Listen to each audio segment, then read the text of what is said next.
Bye. Well, you often hear people say that Donald Trump has driven the American left crazy. That's a talking point, obviously, but it's also increasingly true. And not just figuratively crazy, meaning zany or eccentric or red-in-the-face mad, but actually crazy, meaning delusional, needs help, dangerous to self and others. For example, here's a guy called Donnie Deutsch reading aloud from his dream journal this morning on MSNBC. Keep in mind as you watch this that he appears to be completely serious. This is all Donald has left. He has one thing. This wall is not a wall. It is a let's keep America white again. One thing that talks that 39, 40, 41% base that says either the black man or the brown man or the Jewish man or the media man or the banker man is coming to take your life, and you're not in the position you're in because of you, it's because everybody else. That's all he has left. Take your wife? Well, that was bizarre. What does it mean? Who knows? Much easier to interpret is Rick Wilson. Now, Wilson is a semi-obscure consultant who's held just enough low-level political jobs that cable television producers can bill him as a Republican strategist. Wilson seems to spend most of his life opining in one of those 6-guest shout fests in boxes that the other channels specialize in. He's often shouting the loudest. What makes Wilson notable is that, like so many on the left, he's moved on from hating Trump to hating the people who voted for Trump, which is to say, a lot of the country. Here's Rick Wilson from last night on CNN. The wall has always been a con for Donald Trump's credulous, rube, tin-toothed base. The wall has always been a scam. It has always been a lie. Nothing about the wall has ever been real, and Donald Trump knows it. It seems to work with his base because they believe it over and over again that nothing will stop the brown horde except the wall. His 10-tooth base. Imagine mocking people who can't afford to fix their rotting teeth. There are a lot of people like that in this country still, and many of them did vote for Donald Trump in the hope he'd care about them, or at least not rub their faces in their own poverty. What a cruel and awful thing to say. Did it ever occur to Rick Wilson that people who are losing their teeth might benefit from cheaper dental care? Maybe Washington could help with that. But no. Easier to make fun of them and get rich doing it, something Rick Wilson specializes in. The pictures of the cruelty of this administration are a very deliberate part of this. Their core supporters, want anybody who's darker than a latte deported. Oh, so not only are those poor, toothless Americans ugly, they're racist now, too. They're bad people. It's okay not to care about them. They can die young of diabetes and cirrhosis and drug ODs, and we can feel fine about it. Rick Wilson can keep taking pictures of himself inside private airplanes, secure in the knowledge that those dummies with bad teeth deserve everything they get. They're immoral, unlike Rick Wilson. Victor Davis Hanson is a fellow at the Hoover Institution, and he joins us tonight. Professor, thanks very much for coming on. I keep noticing this phenomenon where the farther behind middle America, rural America, falls, the longer the death rate continues to rise, the life expectancy continues to fall, the more the people in charge hate rural America. They hate the people who are suffering the most. Why is that? I don't know. I'm speaking from rural America, and I can tell you that it's phenomenal when you see the concrete evidence in an empirical fashion of when you have 3% annual GDP growth, or record low peacetime unemployment, or 300,000 jobs created in a year. That's a moral act, Tucker.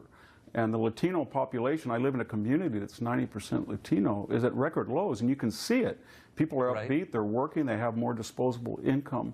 But rather than fixate on that or even critique it, we get back to this, not just that Trump is a Nazi, and by the way, both of those clips, the speakers had called Trump and his supporters in the past Nazi-like, but it's an attack on people, and I thought that was the whole purpose of the politically correct movement. You don't stereotype an individual by demonizing an entire group. And then we've got to remember that this is not new, Tucker.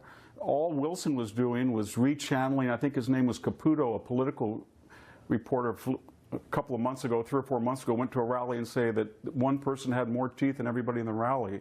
You remember Peter Strzok saying that he went into a Southern Virginia Walmart and heard he could smell the Trump reporter. And we have another FBI person in that same text trove that said Trump supporters are POS, pieces of blank. It's kind of the underbelly of the deplorables, irredeemables, and clingers that Obama and Clinton used. And it's really ironic because they're very elite themselves, and they think that by making fun of poor white, and they're mostly poor white working class people, that earns them an exemption from their own privilege as being privileged elite white people. Exactly. And then people like Hank Johnson believe, and remember he called Israelis termites, channeling Farrakhan. They believe that they're exempt because they have victim status, so they can say whatever they want. But it's a sad commentary when the entire political correct movement, which was designed to not use offensive speech to stereotype people, turns out to be nothing to do with principle but power all along. But have you ever seen, so you're a historian, have you ever seen a revolution aimed at the people below? Aren't most revolutions from below trying to seize power from the people in charge? This looks like the people in charge trying to suppress the people who don't have power. Yeah, I think what we have is we have a Versailles aristocracy, and they're very worried that people outside the Versailles, the gates of Versailles are getting restless, and we actually saw it in France. And I think they understand that whatever they were doing, and that it was a devotion to globalization, optional wars overseas, stagnant economy, this green initiative that was really hurting people in the middle, that a lot of people were hurt by it. And we had created two Americas. They're the winners on the winning coast, and they had to develop some type of exegesis to explain why the people in the middle were not doing well. And rather than saying their jobs were outsourced, or we were offshoring, or we were neglecting our manufacturing, they came up with this self-fulfilling prophecy. Well, they don't have teeth, or they stink, or they're not educated, or they're worried about their manhood. And then that explains, A to Z why they're not doing as well as people in Malibu and the Upper West Side. And people are sick of it. They're sick of it because they're hypocrites. Rick Wilson went around in 2012 in a red pickup, I remember it, and bragged that he carried a knife and he was going to connect with the real people and help Mitt Romney get over his isolation on Wall Street. And so if it paid better, they'd do something else. If Barack Obama wanted to build the wall, and he did at one time, as did Hillary Clinton, then they would be saying the wall is the greatest thing since sliced bread. It's political prostitution, and it's sad because we have a revolutionary economic and foreign policy cycle going on that's helping millions of people, and if they don't like it, they should criticize it on the principles, bring facts. Right. Let's talk about the debt. But stop anything attacking but that. American citizens. I think it's totally within bounds. I think it's totally fine to attack politicians, including Trump, by the way. But when you turn around and attack tens of millions of your own countrymen, something's really wrong, I think. Vic Chavis-Hanson, thank you very much for that. I think so, too. Great to see you. Thank you. Bernie Sanders could run for president once again. Looks like he may, but now the left is mounting a Me Too campaign against him. Is it fair? Is there